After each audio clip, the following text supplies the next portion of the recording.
Amen! Isang mapagpalang hapon po sa bawat isa. Magandang hapon. Ayan, pwede ba pakisabi sa katabi mo ngayon, salamat dahil nandito ka. Salamat dahil kasama kita ngayon. Yan. So maganda at mapagpalang hapon po sa mga kasama din po natin online na patuloy na sumusubaybay po sa ating gawain. At ngayong araw po na ito, tayo po ay nasa ilang linggo na po ba ng ating series na Himala. Yan. We are, saan? Anong part? Week 3 na ng ating installment for our series Himala. No? So, miracle means an extraordinary event manifesting divine intervention in human affairs. Ito yung mga bagay na hindi natin inaakalang pwedeng mangyari. Yun yung sinasabing himala. Yan yung mga unusual event or bagay na hindi natin iniisip, no, na pwede palang mangyari. And today, we will talk about another miracle of Jesus. Sino dito gustong pinag-uusapan yung mga miracle na ginawa ni Jesus? Amen, di ba? Napakasayang pag-usapan yung mga kamanghamanghang bagay ni Jesus. Yung ginawa ni Jesus dahil naniniwala tayo na maybe balang araw sa atin mismo iparanas yon ng ating Panginoon. O, sino po dito gustong makaranas ng miracle ni Jesus? Amen. So, pag-usapan natin ngayon yung isa sa pinakasikat na kwento sa Bible kung saan matindi yung ginawa ni Lord, where He displayed His glory. Paano ba naging mabuti at magaling ang ating Panginoon? Makikita natin yon. So, pwede po ba tayo po ay tumayo at basahin po natin ang ating text ngayon? Actually, iikot po ang ating message sa passage na John 11, chapter 1, to 45. And we will read different versions, no? Para naman mas maunawaan po natin itong ating passage ngayon. For our Bible reading, let us read from verse 17 up to 22. And then during our discussion, yan, yung pakikinig po natin, babalikan at babasahin po natin yung iba pang passage. Yan, sige po, alternate po tayo. Kayo po sa 17, ako po sa 18. Ayan, so ready? Read.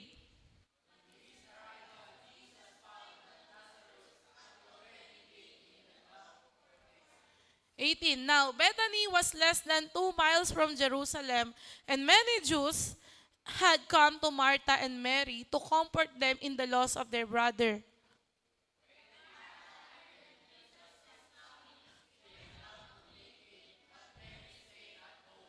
Verse 21, Lord, Martha said to Jesus, if you had been here, my brother would not have died.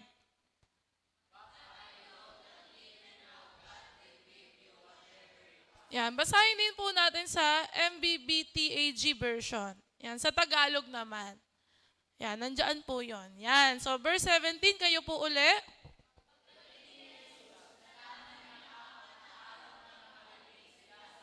May 3 kilometro lamang ang layo ng Jerusalem sa Betanya.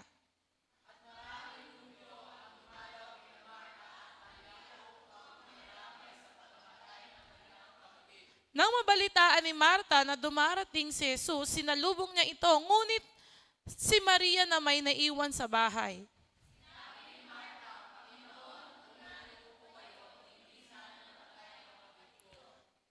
Subalit alam kong kahit ngayon ipinagkaloob sa inyo ng Diyos ang anumang hingin ninyo sa Kanya. Tayo po ay yumuko at manalangin. Panginoon, kami po ay nagpupurit, nagpapasalamat sa inyo sa napagandang araw na ito na binigay niyo po sa amin. Alam po namin, Lord God, na hindi lang po nagkataon, Panginoon, na nandito po ang aming mga paa. Nanonood kami, Panginoon, dahil alam po namin, Lord God, that you have a reason, Panginoon, at naniniwala po kami na sa araw na ito, pupunuin niyo po kami, Panginoon, ng mga turo mo. At marami kang bagay, Lord God, na babaguhin sa aming mga buhay. And Lord, we pray, Lord God, na patuloy niyo mo kaming samahan, bigyan ng extraordinary wisdom and knowledge na gagaling sa inyo upang maunawaan, Panginoon, yung nais mong iparating sa amin.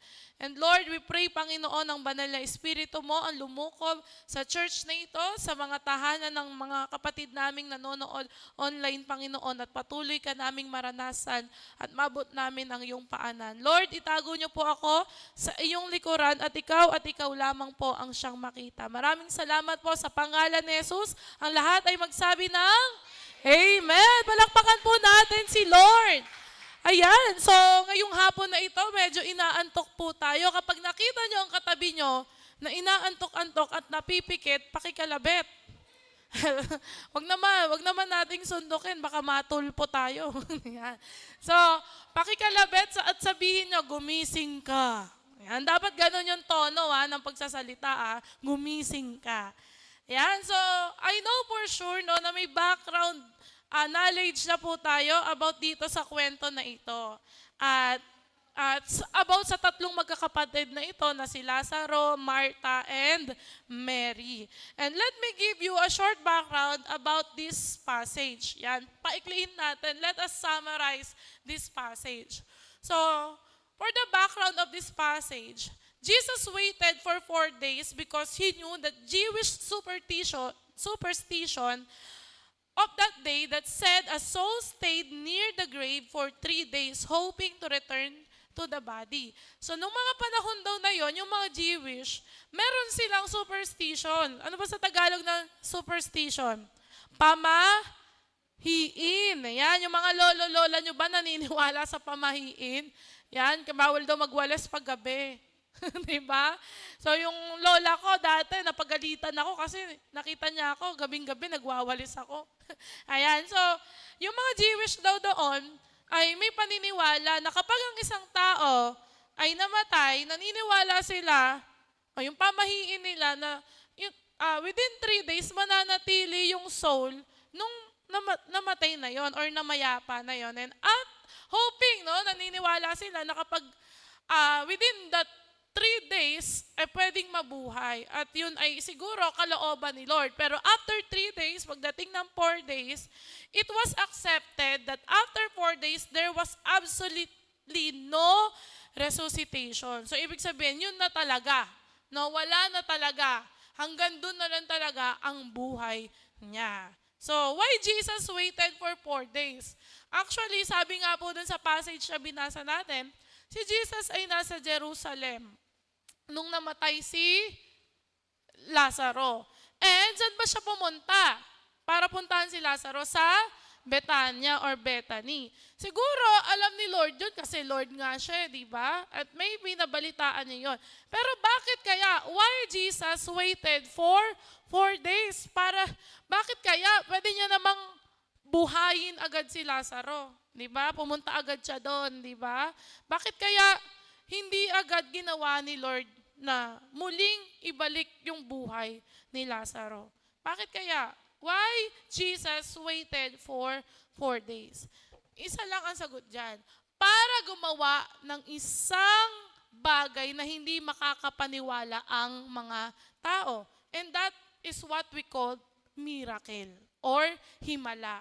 Para maipakita niya na kayang gumawa ng himala ng Diyos sa panahon na wala ng pag-asa.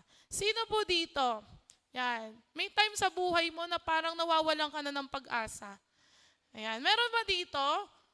Ayan. Siguro wag na kayo sumagot kasi baka malaman ng katabi nyo, ilibre pa kayo ng milk tea mamaya. Charot. Ayan. So, di ba, may mga pagkakataon sa buhay natin na tila baga pinanghihinaan tayo ng loob, nawawalan na tayo ng pag-asa. Pero I want you to remember this. Yan. Hindi porket hindi mo na nakikita ang Diyos na gumagalaw, yan, hindi na ito gumagawa. Just because you don't see God moving, it doesn't mean He is not working. Sino dito may mga prayers? Yan, may mga panalangin kay Lord na hanggang ngayon pinapanalangin nyo pa rin. Kasi wala pa rin kasagutan. So, mga kapatid, mga kabataan, hindi porket hindi nyo pa nakikita yung sagot ni Lord, ibig sabihin, hindi na siya gumagawa para sa inyo. Amen po ba? O sino dito ang feeling niya na pag-iiwanan na siya? Yan yung mga kaklase niya, di ba? Nagiging with honors, with high honors, pero siya, simpleng 75 ang grade, pasang awa lang. Yan, di ba? Sino dito feeling mo, ikaw na lang yung nahuhuli sa mga kabatch mo? Yan, parang sila, ang dami na nilang na-achieve. Nakabili na ng motor, nakabili na ng iPhone, nakabili na ng laptop. Teka, parang napag-iiwanan na ako Yan, yung feeling na napag-iiwanan ka na ng panahon, di ba? At mga taong nakapaligid sa'yo. So why we feel that at times that Jesus is late, lagi po nating tatandaan ito. Tandaan po natin, siguro lagi nyo rin naman naririnig to.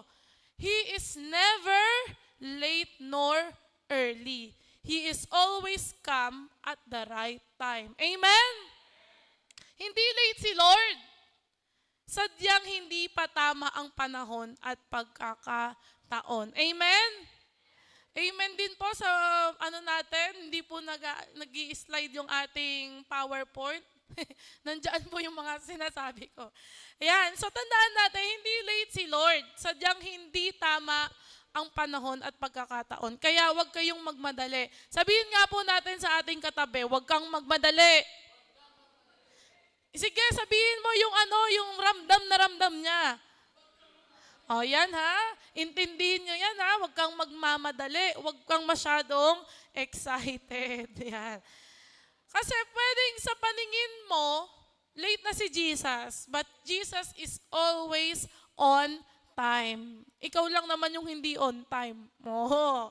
Ayan, ikaw lang naman yung laging late. Yan, huwag mong ipapasa kay Jesus yon. So now, how great the miracle of Jesus is. Gaano ba kahusay? Ito si Lord, paano niya ba pinakita yung pagiging dakila at mabuti niya? Paano ba gumawa ng himala ang isang Jesus? Yan. So join me in our topic this afternoon entitled Beyond the Grave. Everybody say, Beyond the Grave. So we will try to answer this question, how great Jesus is. Gaano ba kahusay, kabuti, at kadakila ang ating Panginoon? Sino dito ready na magsabi ng malakas na amen? Isa pa! Isa pa! Ayun, ayan na, rinig na ni Lord yun. Okay, so I hope focus po tayo lahat. Wala pong maglalaro sa cellphone. Wala pong makikipag-chat muna. Sabihin nyo, sa ka-chat ninyo, mamaya ka na mag-chat. O, kung gusto nyo, sendan nyo ng link ng natin, ng service natin. Sabihan nyo, manood ka muna. Yan. At dito, makikilala mo si Jesus. Okay, we will now see how great Jesus is. Titingnan natin, ano ba yung nangyari sa kwento ni Lazaro? No? Paano ba siya muling binuhay ng Panginoon? Okay. So, let us read verse 21 to 27. Yan, basahin natin ito. And let us read it in NIV version. Sabi po dito, Lord, Martha said to Jesus, if you had been here, my brother would not have died. But I know that even now, God will give you whatever you ask. Jesus said to her, your brother will rise again. Martha answered, I know he will rise again in the resurrection at the last day. Verse 25, Jesus said to her, I am the resurrection and the life. The one who believes in me will live, even though they die. Verse 26, and whoever lives by believing in me will never die. Do you believe this? Verse 27, yes, Lord, she replied, I believe that you are the Messiah, the Son of God, who is to come into the world. Okay? So, unang point, paano ba naging mahusay. How great Jesus is. Number 1 point. Jesus is greater than your expectations. Sabihin nga po natin, Jesus is great than your expectation. Ayan, Jesus exceeds our expectation. Ang expectation po ni Martha, di ba sabi ko nga po sa inyo, dahil may superstition sila, na after 3 days, within 3 days, di ba, mabubuhay pa si Lazaro. After 3 days, dun sa last day. Pero, hindi niya alam, hihigitan pala ito ni Lord. Yan, hinihigatan pala ni Lord yung expectation niya patungkol dun sa timeline ng muling pagkabuhay ni Lazaro. May faith sila kay Lord at naniniwala sila na mabubuhay si Lazaro. Pero they do not expect, di ba, na may gagawing mas matindi ang Panginoon. So kapag gusto mo ng miracle sa Panginoon, you need to understand who Jesus is. Yan, kilala mo ba si Jesus? Sino dito kilala si Jesus? Oh, anong ine-expect mo si Jesus na gagawin sa buhay mo? Yan, siguro marami tayong expectation kay Jesus. And yung mga expectations na iniisip natin na kayang gawin ni Lord sa atin, kaya niya pong higitan. Because He is beyond your expectation. Jesus is greater than your expectations. So makinig po tayo. Hindi mo pwedeng tawaging himala ang isang himala kung ito'y kapani-paniwala. Amen po ba? Dahil ang miracle ay isang kamangha-manghang bagay or kabalaghang bagay. Ito yung mga bagay na hindi natin inaakala na pwede palang mangyari. Kaya nang marinig ito ni Martha, marahil nagtaka siya na mabubuhay ngayon si Lazaro. Yan yung sinabi ni Jesus sa kanya. Makakaranas ng kamangha-manghang mga bagay ang taong naniniwala sa Panginoon. Amen? Ang sabi nyo kanina, meron kayong mga bagay na hinihiling sa Panginoon. And gusto nyong maka-experience ng miracle from Jesus. Yan. So kailangan maging malinaw po sa atin na yung mga bagay na ine-expect natin ay kayang higitan ng ating Panginoon. Paano natin magagawa yon? Kailangan natin ng faith. Sabihin nga po natin, faith. Pansinin po natin dyan sa verse 27. Yes, Lord, she replied, I believe that you are the Messiah, the Son of God, who is to come into the world. Diba? Tandaan po natin, ang isang bagay or ang isang himala, hindi po yan mangyayari kung walang paniniwala or pananampalataya. Okay, hindi naman yan ibibigay ni Lord kung hindi nananampalataya itong mga kapatid ni Lazaro na pwede pa siyang muling buhayin ng ating Panginoon. May tanong po ako sa inyo. Sabihin niyo po kapag miracle to o hindi Yan. Sino po dito nakapag-try ng magtrabaho? Ayan, napasahod na kayo. Ayan, siguro yung mga ume-extra dyan. Nung bata ako, may extra ako sa lola ko Yung taga-bunot ng puting buhok, kumikita ako nun Piso isang buhok. Minsan nga, dinaya ako yun Sabi ko, naka-50 na puting buhok ako, pero hindi niya naman kasi mabibilang yon. Sorry, Nay.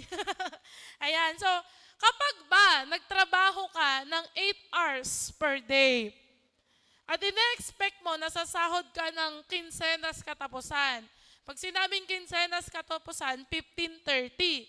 Usually, yan yung mga date ng sahod ng isang empleyado. Himala po ba yun o hindi? Hindi kasi ine-expect mo na may sasahurin ka, may makukuha ka. Ang tawag po doon ay fruit of your labor or reward kasi pinaghirapan mo yun. At ine-expect mo na talagang sasahod ka at may makukuha ka. So ang miracle ay yung naniniwala ka, nagagaling ka. Kahit sinabi na ng doktor na wala ng pag-asa. Kahit sinabi na ng doktor, 2 weeks na lang, madededo ka na. Okay? Pero naniniwala ka na kayang gumawa ni Lord ng himala. Yun yung miracle, di ba? Yung naniniwala ka na kahit imposible na na mangyari pa.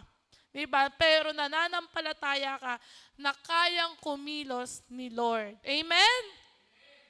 Yung kilos ni Lord kung paano nangyari ang bagay na yon ay hindi mo maipaliwanag. Yun po yung miracle.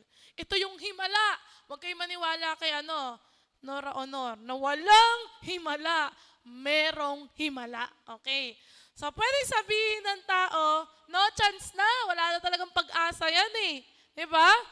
Ano na yan eh, basag ulo na talaga yan, hanggang tumanda yan, ganyan na yan. Mahilig makapag-away, di ba? Laging sakit ng ulo ng magulang. Di ba ganyan na yan?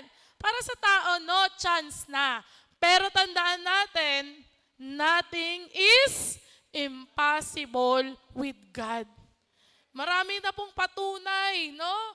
Marami ng testimonies, di ba? Ayan lang, naglalakad sa likod. Malaking testimony yan ni Lord, di ba? Literal na malaking testimony ni Lord na kung paano siya binago ni Lord, kung paano gumawa ng himala ang Panginoon sa buhay niya. And maybe sa inyo din, no? Kung paano kayo binago ng Panginoon na dati basag ulo kayo. Yan. Diba? So ngayon, tandaan natin, ang Diyos ay punong-puno ng sorpresa. Yan. Sino dito gustong-gusto na so-surprise sila? Diba? Yung kahit alam mo na, kunyari na-surprise ka. Pero si Lord, tandaan natin, gustong-gusto niyan, sino-surprise tayo. Yan, minsan, bigla ka na lang mabubulaga ng blessing ni Lord. Yung may bigla na lang magbibigay sa'yo, na hindi mo na-expect, wala naman sa isip mo yun, na mangyayari yun, di ba? Pagka ganun ang nangyayari sa inyo or naranasan nyo, tandaan nyo, si Lord yun. Amen? Si Lord yung nagpadala o gumawa ng paraan para maranasan nyo yon. So, wag mong pangunahan ng Panginoon dahil hindi mo alam ang kaya niyang gawin sa sitwasyon mo. Gaano ba kabigat ang sitwasyon mo ngayon? Yan. Sobrang down na down ka ba ngayon? Marami ka bang pagsubok na pinagdadaanan ngayon? Minsan ba dumarating sa point ng buhay mo, gusto mo nang matapos ang buhay mo para matapos na rin ang problema mo? Yan, tandaan natin, kapag sa Diyos ka nagtiwala, ikaw ay mamamangha. Amen? Kapag sa Diyos ka nagtiwala, hindi ka mapapahiya. Amen? So, walang reason para magwala, no? Maglupasay, na wala ng pag-asa, ganito na talaga. Hindi na makakaahon ang pamilya namin sa kahirapan, ganito na lang kami. Araw-araw. Huwag kayo maniniwala doon. Dahil si Lord, kaya niyang gumawa ng mga bagay na kamangha-mangha. Yung mga bagay na hindi mo ine-expect na kayang gawin sa'yo ni Lord. Amen? So ano bang ine-expect mo ngayon? Nilibre ko kayo ng milk tea? Ano bang ina-expect mo ngayon? Sa pamilya mo? Ano ina-expect mo sa pamilya mo? Makakawala pa ba kayo sa kahirapan na pinagdadaanan nyo? Ano ina-expect mo sa karir mo, sa pag-aaral mo? Ina-expect mo ba na kaya kang patapusin ni Lord ng pag-aaral? Kahit kulang na kulang kayo financially? Anong ina-expect mo sa trabaho mo ngayon? Tatagal ka pa ba dyan? Yan, nakikita mo pa ba ang sarili mo na lalago sa trabaho mo? Tandaan natin, kaya ni Jesus higitan ang ating expectation because Jesus is greater than your expectations. Amen. So point number 1, how great Jesus is. Jesus is greater than your expectations. Pangalawa, let us read verse 32 to 37.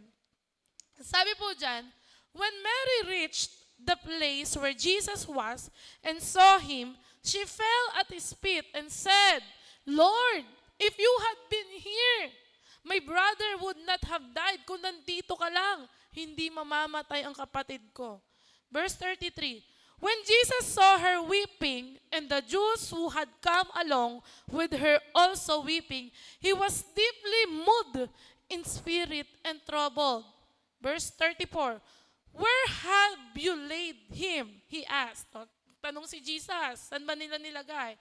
Come and see, Lord, they replied.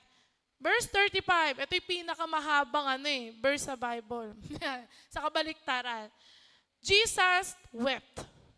Verse 36, then the Jews said, see how he loved him. Verse 37, but some of them said, could not he who opened the eyes of the blind man have kept this man from dying? 36, and the Jews said, look, he loved Lazarus very much.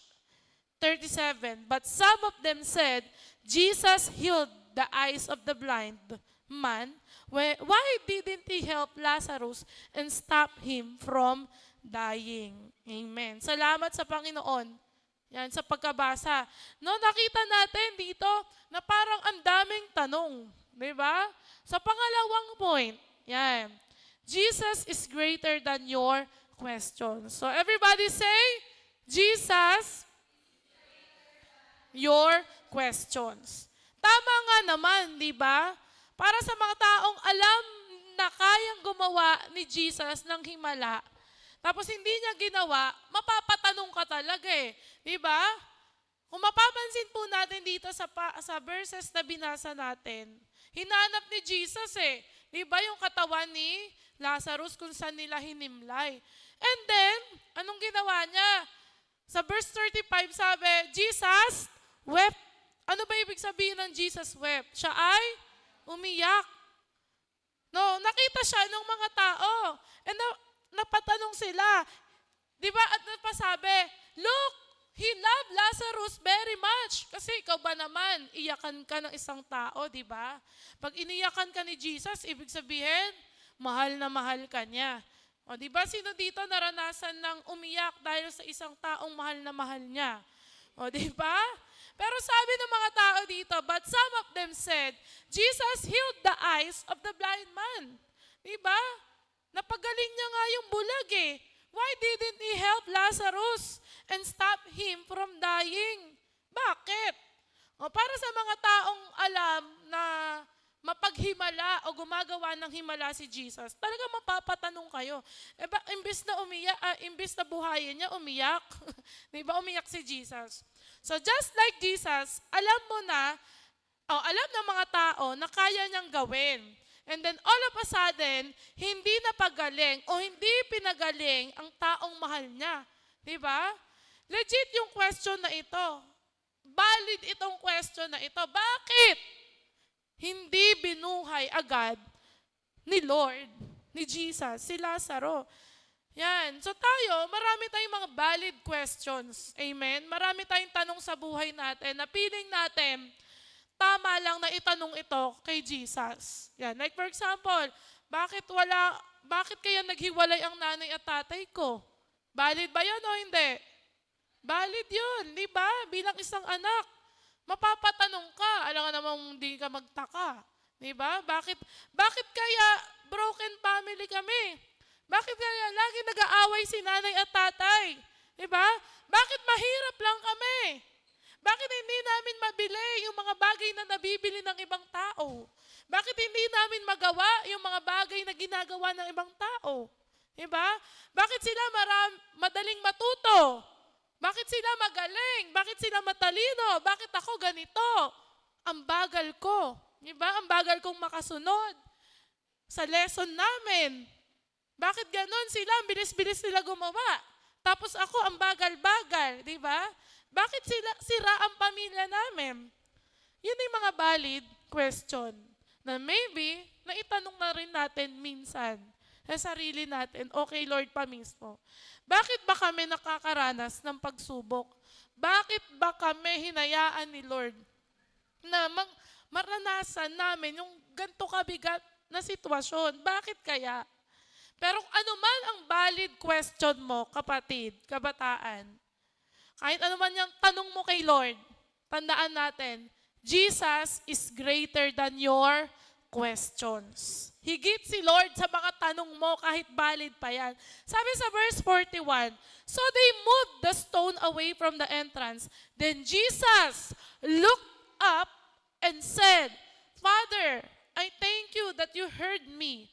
I know that you always hear me, but I said these things Because of the people around me, I want them to believe that you sent me. So anong ginawa? Yan. So sa lahat ng katanungan natin, sa buhay natin, tandaan natin, sasagutin ito ng Diyos sa tamang panahon. Amen? Kagaya na sinabi ko kanina, huwag tayong magmadali. Diba? Hindi porket hindi mo nakikitang gumagalaw si Lord. Diba? Hindi na siya gumagawa. So, para lang mapatunayan na kayang gumawa ng himala ng Panginoon, sinabi to ni Jesus sa ating Diyos. Diba? Huwag mong pangunahan ng Diyos. Pwede kang magtanong, pero never question God dahil sa bawat bagay na hindi mo maintindihan, ang Diyos lamang ang may kasagutan. Amen? Nung kahit na itanong natin sa kaibigan natin, di naman nila masagot. Di ba? Kahit itanong natin sa leader natin, di rin naman niya masagot ng tama. Kahit itanong natin sa magulang natin, di na rin naman nila masagot ng tama. Kasi sa lahat ng katanungan natin sa buhay, si Jesus ang may tamang kasagutan. Okay? So always remember, everything happens for a reason. Favorite ko yun eh. Lagi ko sinasabi sa mga estudyante ko yun eh. Ecclesiastes chapter 3 verse 1. Ano ba yung verse na yan? Ano ba sinasabi sa Ecclesiastes chapter 3 verse 1? Lagi ko yung sinasabi sa kanila. Lagi ko silang nire-remind doon that everything on earth will happen on the right time. No, may dahilan si Lord kung bakit niya pinaparanas yung mga bagay-bagay sa atin. May dahilan si Lord kung bakit hindi niya pa sinasagot ang mga panalangin natin. Diba? May dahilan si Lord kung bakit hindi pa natin nakukuha yung mga bagay na gusto nating makuha. Kahit gaano man kabigat yung tanong mo, mas mabigat pa rin ang rason ng Panginoon. Hindi mo man maunawaan ngayon, yan, pagkatiwalaan mo ang puso ng Panginoon. Dahil alam ng Diyos ang kanyang ginagawa. Pinangunahan lang ng mga tao si Jesus eh. Di ba? Siyempre, mahal na mahal niya si Lazarus eh. Di ba? Mahal na mahal niya yun. Automatic, iiyak siya. Di ba? Tapos sasabihin ng mga tao na ito, oh, mahal na mahal. Tingnan nyo, mahal na mahal ni Jesus si Lazaro. Pero bakit yung bulag? Pinagaling niya. Bakit yung patay? Si Lazarus, hindi niya pabuhayin. Di ba? So, pinangunahan nila. Di ba? So, ngayon, tandaan natin yung bagay na yon. No? Lahat ng katanungan natin sa buhay, kayang-kayang sagutin niya ni Lord sa tamang panahon. Always remember, everything happens for a reason. Kung ano man ang problema mo ngayon, madali man yan o hindi, mabigat man yan o magaan, merong dahilan si Lord. And naniniwala ako na yung test mo ngayon, someday, magiging testimony yan. Diba? Amen po ba? Yun yung lagi kong tinatandaan eh. Simula nung dinedicate ko ang buhay ko kay Lord. Yung mga pagsubok na pinagdadaanan ko, part ito ng paglilingkod ko kay Lord. Bakit nung nakilala ko si Lord, parang mas madami yung naging problema ko. Kasi yung pala, isa sa mga reasons ni Lord, patatagin pala ako bilang anak niya. So, balang araw, mauunawaan din natin yung rason ni Lord kung bakit natin pinagdadaanan, yung mga bagay na pinagdadaanan natin ngayon. At balang araw, isang araw, mapapasabi ka na lang, thank you, Lord. O, diba? Thank you, Lord, kasi napagtagumpayan ko tong problema na ito. Thank you, Lord, kasi sinagot mo ako. Diba? Maraming prayers, taon bago sagutin ni Lord. Diba? Maraming prayers tayo, nakala natin hindi na mangyayari, pero dahil sa faith natin kay Lord, patuloy pa rin natin pinapanalangin yun. Hindi tayo binigo ni Lord. Binigay niya pa rin yun. So maraming rason ang Panginoon. Kaya wag kang titigil. Sabihin mo nga sa katabi mo, wag kang titigil. Wag kang magsasawa. Magtiwala ka. Ayan. So, tandaan natin, point number 1, how great Jesus is. Point number 1, Jesus is greater than your expectations. Pangalawa, Jesus is greater than your questions. Pangatlo, at ito na rin yung panghuli. Yan. Verse 38 to 42. Basahin natin. Jesus, once more deeply moved, came to the tomb. It was a cave with a stone laid across the entrance. So usually, yung unang panahon, yan, yung panahon nila Jesus, ganyan po ang libingan, di ba? 39, take away the stone, he said. But Lord, said Martha, the sister of the dead man, by this time, there is a bad odor, for he has been there for 4 days. Then Jesus said, did I not tell you that if you believe, you will see the glory of God? Si Jesus, nakita natin, lagi siya nagtatanong, di ba? Ang dami niya ring tanong dito. So they took away the stone. Then Jesus looked up and said, Father, I thank you that you have heard me. I knew that you always hear me, but I said this for the benefit of the people standing here, that they may believe that you sent me. When he had said this, Jesus called in a loud voice. Ano yung sinabi ni Jesus? Lazarus, come out! The dead man came out, his hands and feet wrapped with strips of linen and a cloth around his face. Jesus said to them, take off the grave clothes and let him go. Amen. Kita natin dito na pinaranas ni Lord yung matindi niyang himala. Sabihin nyo nga po, himala. Yan. Point number 3, how great Jesus is. Point number 3, Jesus is greater than your conclusion. Sabihin po natin, Jesus is greater than your conclusions. Ano ba ibig sabihin ng conclusion? Yan. Let us see what is the meaning of conclusion. When we say conclusion, it means the end or finish of an event or process, a judgment or decision reached by reasoning. Tingnan po natin dito, kasi pang-apat na araw na di ba? Sabi ko nga po sa inyo, may pamahiin sila. No, pag umabot na ng pang-apat na araw at hindi pa bumalik yung buhay, yun ay hangganan, yun ay conclusion nila. Tinanggap na nila na patay na si Lazaro. Pero anong sabi ni Jesus? May pag-asa pa. Amen? So tandaan natin, huwag mong tutuldukan ang sitwasyon na hindi pa tinatapos ng Panginoon. O, sino dito may mga patay sa buhay mo? Yan. Ano ba yung nakapatay sa buhay mo? Patay ba yung spiritual life mo ngayon? Patay ba yung prayer life mo? Yan. Sino dito? Tinanggap na lang nila yung kanilang sitwasyon na ganyan na lang sila. Hindi na ako makakaahon. Let me remind you about this. Huwag mong tanggapin ang isang bagay na hindi pa tinatapos ni Lord. Okay? Tingnan natin sa verse 39. But Lord, said Martha, the sister of the dead man, by this time, there is a bad odor, mabaho na Diba? 4 na araw na siyang nandoon sa loob. No? Ibig sabihin, wala na talaga, namaho na Diba? Binigyan na nila ng conclusion na wala na talagang pag-asa. Diba? Ang kamatayan ay pwedeng gamitin ni Lord para makaranas ka ng himala. Amen? Marami na pong himala na ginawa si Lord. Marami na siyang bulag, na pinagaling, di ba? Marami ng patay na binuhay. Marami ng sakit na pinagaling, di ba? So, pwede palang gamitin ni Lord ang kamatayan para mapakita niya na kayang gumawa ng himala. With Jesus, beautiful beginnings are often born from ugly endings. Pangit na nga ang sitwasyon mo, gumanda pa. Kayang-kayang gawin ni Lord iyon. Diba? Kung sa mundo natin may kamatayan, tandaan natin, kay Jesus may buhay.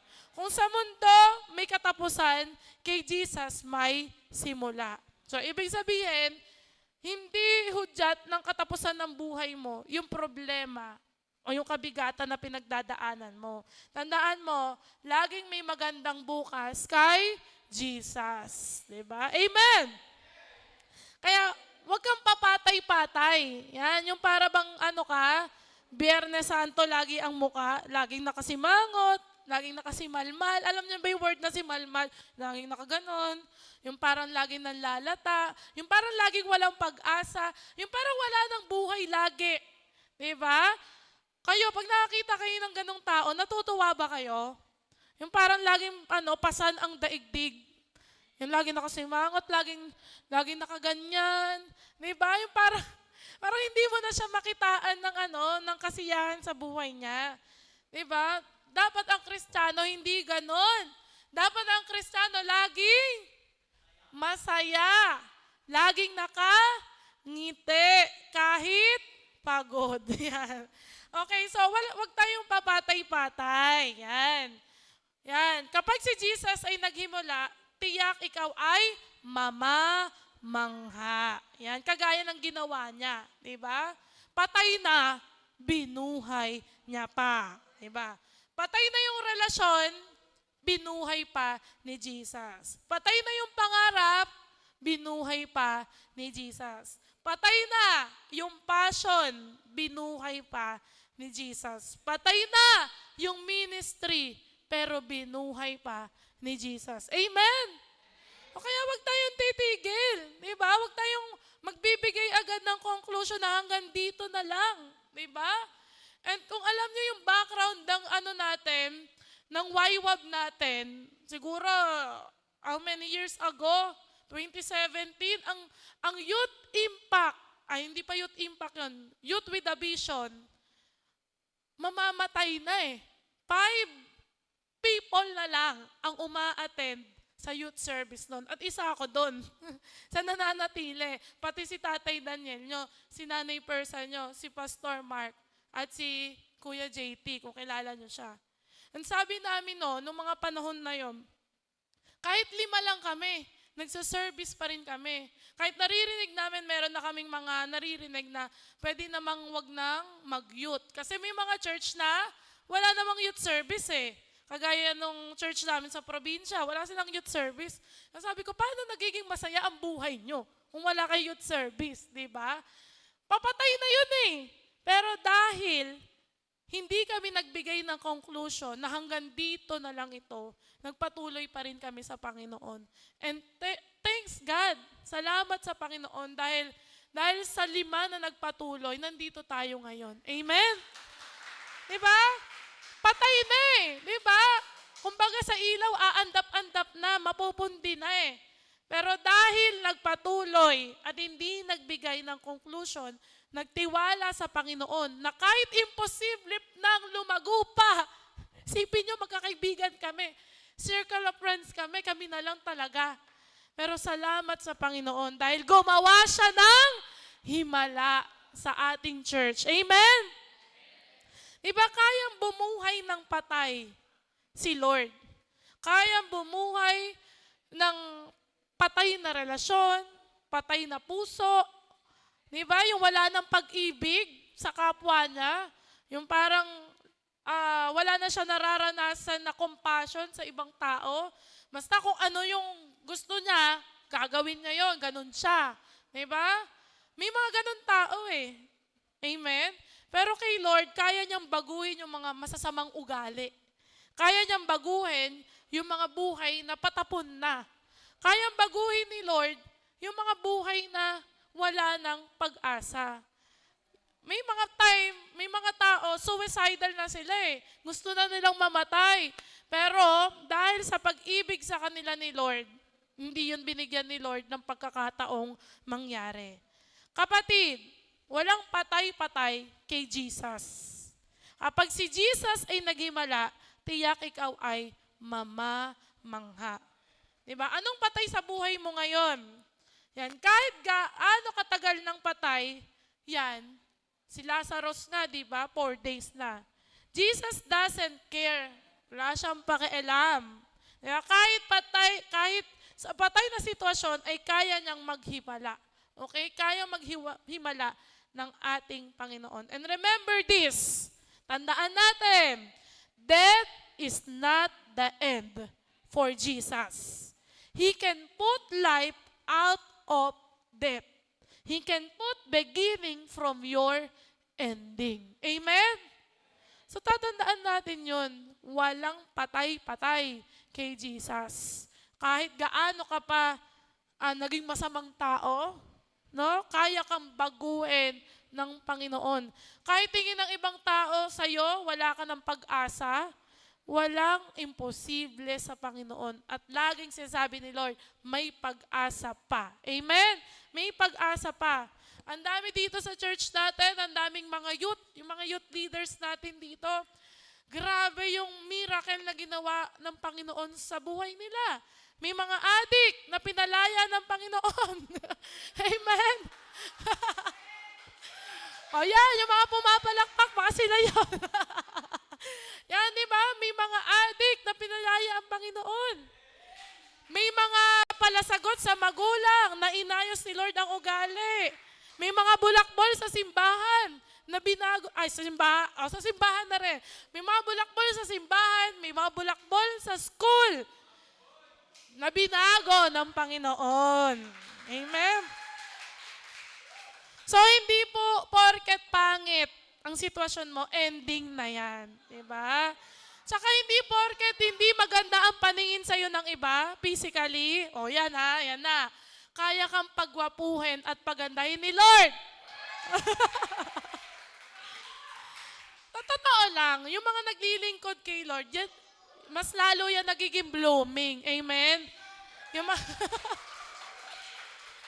yung mga naglilingkod kay Lord, mas lalo yung gumagwapo. At gumaganda. Diba? Kitang-kita mo si Jesus sa buhay nila kasi nagniningning ang Panginoon sa kanila.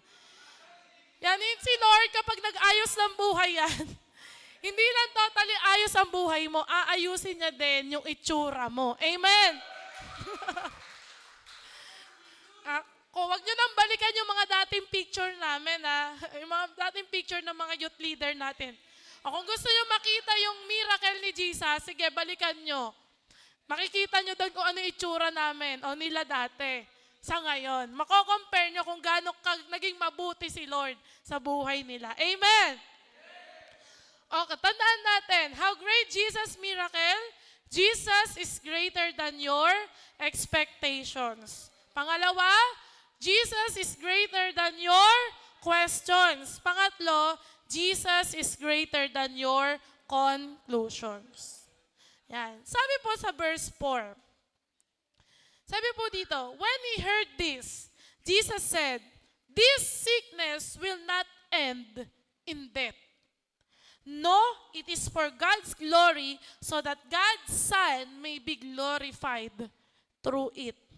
Nangyari ang kamatayan hindi dahil sa walang kapangyarihan si Jesus. O hindi niya kaya itong gawin. Nangyari ito para maluwalhati ang kanyang Ama. Okay? Maluwalhati at makita kung gaano kahusay, kung gaano kadakila, kung gaano kabuti ang Panginoon. Amen? And maybe, may mga bagay ka na hindi maintindihan sa sitwasyon mo.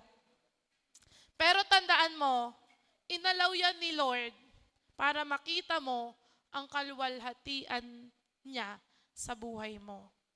Ang kailangan mo lang gawin, pagkatiwalaan at panampalatayahan mo yung puso ni Lord. Amen? Tandaan mo, ang puso ni Lord ay sa'yo. And makikita po natin sa verse 35, balikan po natin to kasi isa ito sa mga famous verse sa Bible. Kasi nga, siya yung pinakamaikli. Pero napaka-meaningful ng verse na yan. Sabi po doon, Jesus wept. Ang haba, no? Diba? Umiyak o tumangis si Jesus, umiyak siya. At itong verse na ito, mga kapatid, mga kabataan, nagpapatunay na naiintindihan tayo ni Lord. Naiintindihan tayo ni Lord sa mga sitwasyon na pinagdadaanan natin. Kung umiiyak tayo dahil sa pagsubok, maybe, umiiyak din ang Panginoon. Nakikita niya na nahihirapan tayo. Nakikita niya na nagdurusa tayo. ramdam tayo ni Lord. Alam niya kung paano mawalan. Alam niya kung paano masaktan.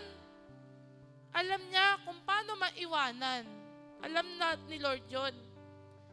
And damang-dama ni Lord yun. Every time na may kabigatan tayong pinagdadaanan sa ating buhay.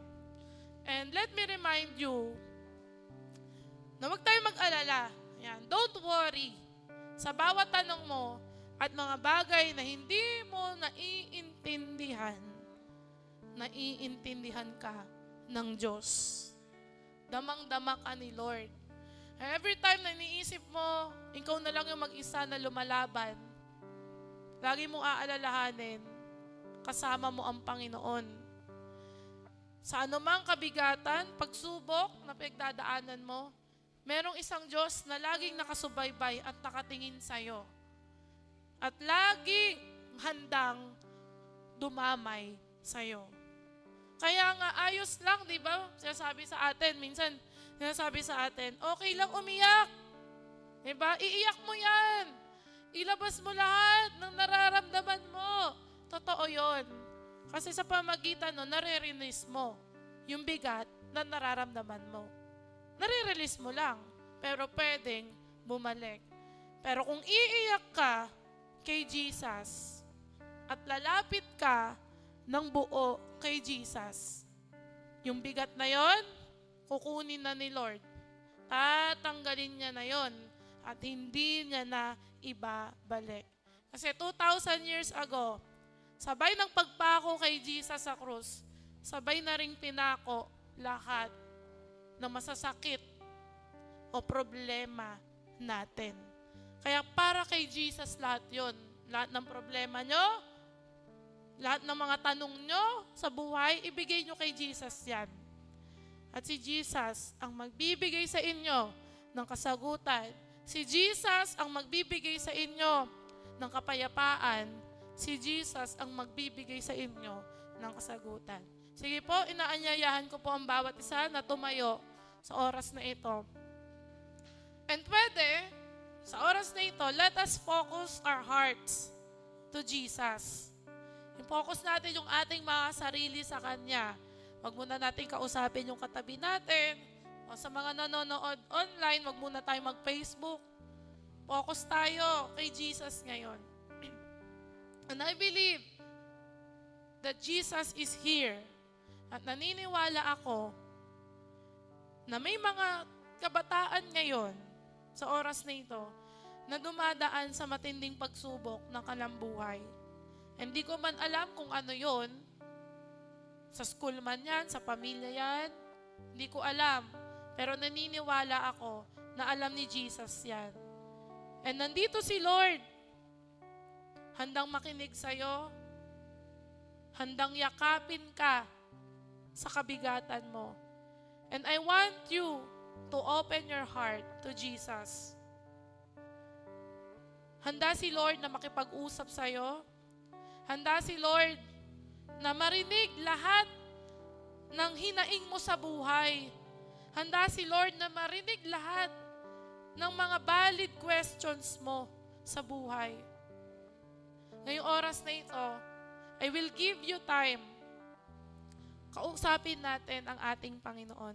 At inaayayahan ko po ang worship team sa oras na ito. And let us sing the song, yung kinanta po natin kanina. At habang inaawit po natin ito, kausapin po natin ang ating Panginoon. Yes, Lord.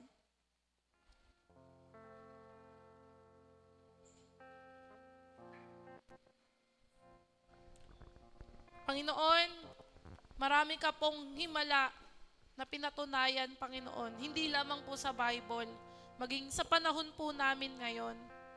Marami ka, Panginoon, na pinagaling, binuhay muli, Panginoon. Marami kang miracles, Lord God, na pinatunayan.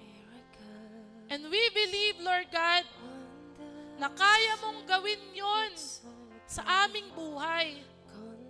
Na minsan nakala namin, parang imposible. na mangyari pa. Pero salamat, Panginoon, dahil ngayong araw na ito, pinaalala mo sa amin na kaya mong gumawa ng himala sa aming buhay. Na kahit imposible pa ang sitwasyon, kaya mong gumawa ng himala. Come on, church. Buksan natin ang ating mga puso sa ating Panginoon. And let us welcome Jesus in our hearts. Buksan natin ang ating mga puso at papasukin natin ang ating Panginoon. Come on.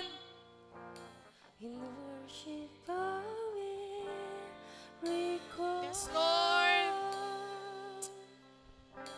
Your faithfulness through it all. Gawin nating panalangin When I ito. say your Come on. name, I see faith Yes, arise. Lord. When I say your Kapag kasama ka namin, Panginoon, kayang-kaya namin gawin ang lahat. When I say Pag sinabi namin ang pangalan mo, Panginoon, kayang-kaya mong gumawa ng himala sa aming mga buhay. Dahil ikaw yung Diyos, Panginoon, na tapat na nagmamahal sa amin at nakakaunawa, Panginoon, sa mga pinagdadaanan namin sa buhay. Ikaw yung Diyos na tunay na nagmamahal sa amin, Panginoon. And every time, Lord God, na binabanggit namin ang iyong pangalan, Panginoon, gumagawa ka ng himala, Panginoon. Come on! Yes, Lord! Pwede ba yung ating mga kamay lagay natin sa ating mga puso?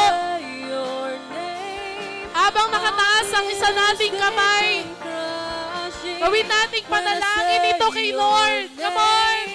Yes, Lord! Yes, Lord! Yes,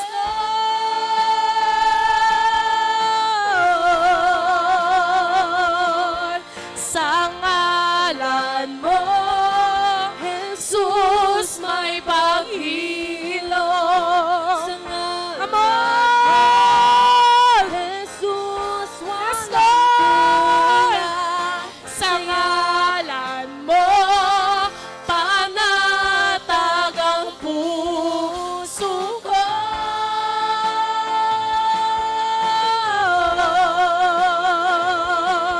Sa ngalan mo, Jesus, may paghilom.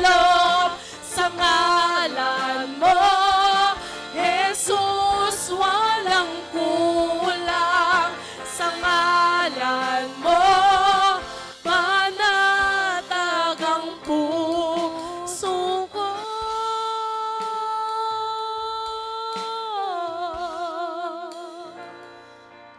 Come on, church, mga kabataan, sa oras na ito, kung ikaw ay may matinding pagsubok na pinagdadaanan ngayon, sa pamilya mo man yan, sa school, pinansyal, lagi na lang nakikita mo sa bahay, nag-aaway ang mga magulang mo,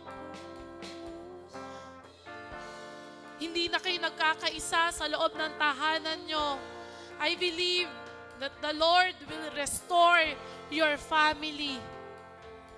Aayusin ng Panginoon ang pamilya mo.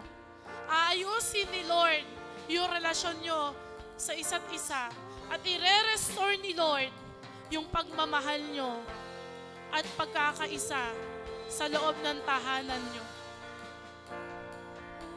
Kung meron man dito ngayon, may problema financially, yung hindi mo na malaman kung saan ka pa kukuha ng pambayad sa tuition mo, sa school, sa mga bagay na kinauutangan ng pamilya nyo. Ang Panginoon ang magpapala sa iyo ngayon, financially, The Lord will bless you. Just receive it. Hindi magkukulang ang Panginoon mo sa buhay mo at ng pamilya mo. Kung sino man dito numaranas na matinding pagsubok mentally, nakakaranas ka ng anxiety,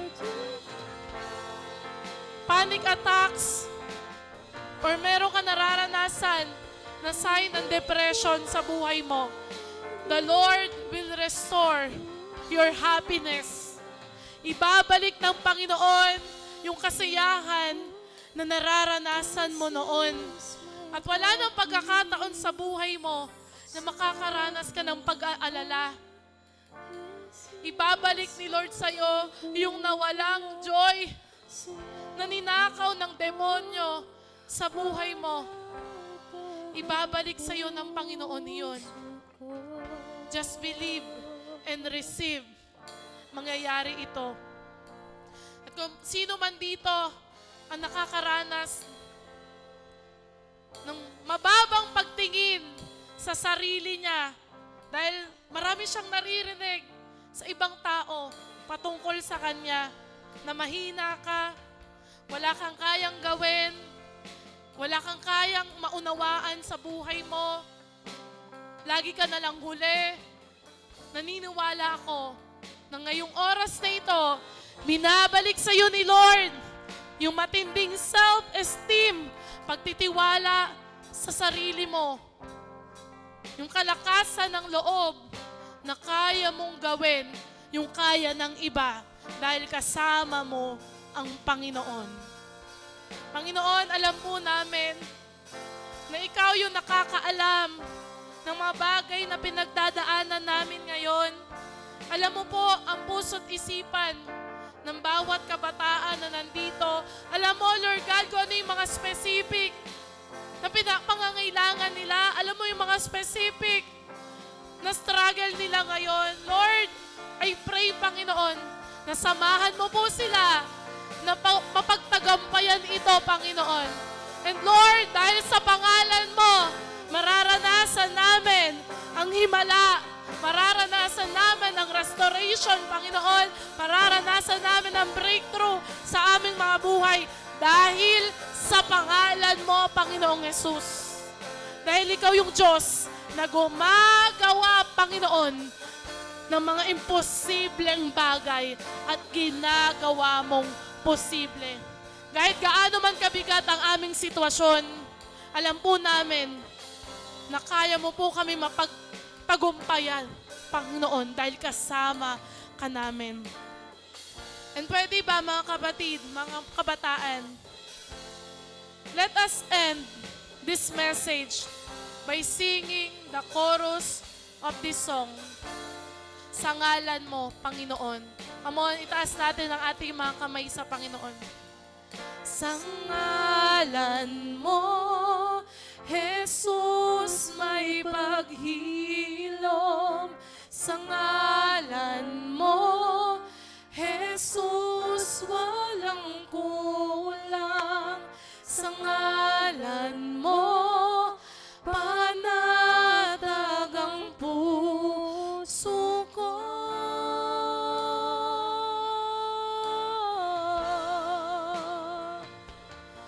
Sa ngalan mo, Jesus, may paghilom. Come on, let us declare it. Sa pangalan ni Jesus, may paghilom, may pagpapagaling. Sa ngalan ng Panginoon, panatag ang ating mga puso. Come on, for the last time, let us sing.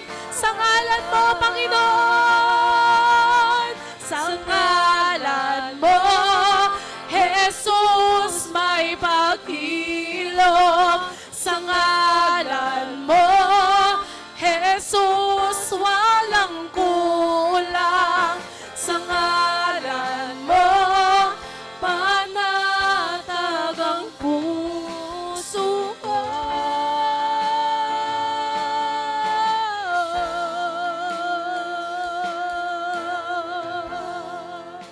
Salamat, Panginoon, sa pagyakap mo. Salamat, Panginoon, sa kapayapaan at pag-ibig na pinaparanas mo, Panginoon. Tunay, Lord God, na sa pangalan mo may paghilom. Sa pangalan mo, Panginoon, walang kulang sapagkat kaya mong gawin ang lahat ng bagay, Panginoon. Sa pangalan mo, Lord God, panatag ang puso namin, Panginoon. Kaya, Lord, patuloy kami magtitiwala sa iyo, Panginoon. Patuloy kami aasa, Lord God, na sa lahat ng bagay na pagdadaanan pa namin, Lord God, ay kasama ka namin at hindi mo kami iwan o pababayaan man, Panginoon. Lord, maraming salamat sa pangako mo. Maraming salamat, Panginoon. Kaya Lord, tanggapin mo po ang pinakamataas naming papuri at pasalamat na patuloy naming ibinabalik sa inyo. Ang lahat ng kabataan na pinagpala ng Panginoon ay magsabi ng malakas na, Amen! Palakpakan natin si Jesus! Come on!